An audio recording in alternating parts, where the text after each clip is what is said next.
Yay dövründə bağlanacaq 3 bürc kimlərdir? Yay 2026 dövründə xüsusilə iyun-avqust aylarında maddi baxımdan yüksəliş potensialı yüksək olan 3 bürc bunlardır.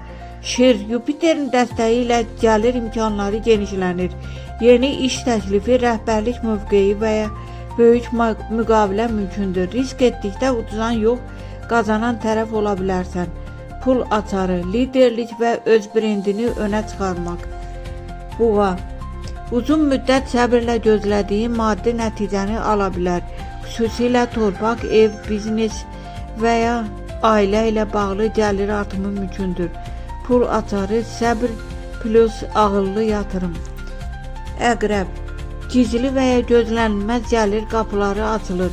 Borc, kredit, ortaq qazanc və ya əlavə gəlir mənbəyi aktivləşə bilər. Pul açarı, strategiya və düzgün zamanlama.